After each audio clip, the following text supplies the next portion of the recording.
What happens when you die?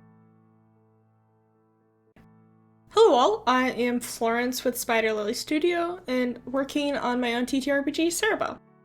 Cerebell is a rules-light and roleplay focused fantasy game providing more players agency over their own choices. And in this video, we are focusing on the death mechanic that I've been developing for the TTRPG.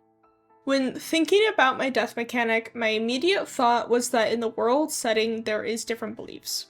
So I wanted to push the options to encompass the beliefs that I have preset for the world. I also know death isn't something I expect to be common in campaigns, so I wanted to make sure that they provide more than just a loss. But first, a bit more context on the world itself, because I think that would kind of help give you an idea of the designs I have put in place. So in Cerebell, the mortal and spiritual realms are one. Spirits from the lands of small creatures to mythical godlike beings. These spirits take place in everyone's lives, and what people believe that they are differ. Such as some believe that they are gods, to some believing that they are the dead. I will go into these beliefs in depth in a different video at some point, but I wanted to focus on what happens when you die to be based off of them, so I came up with a couple options so far that I think fit. The first one is I'm calling spiritual rebirth. When you die, you wake up as just your soul into a new plane. This is the plane of rebirth and change, and here your soul heals from its physical life and changes to its spirit to be brought back into the mortal realm. The player now gets to create the spirit version of their past character to live out in Cerebell. I want to preface at this point, spirits are more like creatures.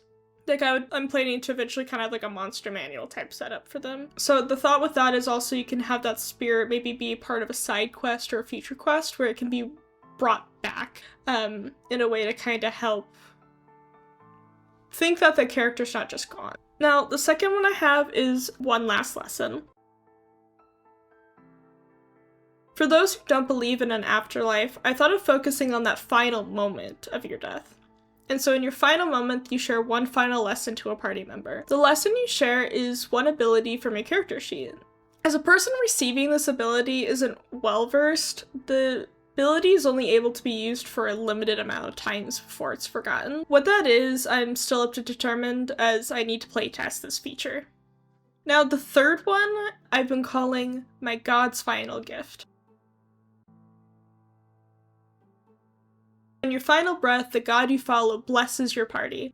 This blessing provides a boost to your party based off of the god that they have worshipped for 5 sessions, or for about few days in game time. So far though, I have been thinking that these death options are something to pick during character creation, though I do believe it can be changed during the campaign if discussed between the player and the GM of what fits better around that time. I hope you guys enjoyed these options as much as I had designing them. If you want to know more about Cerebell as a TTRPG or the world, you can check out more on this YouTube channel or at the official Cerebell Discord server in the link below. And I really hope you guys have a silly day.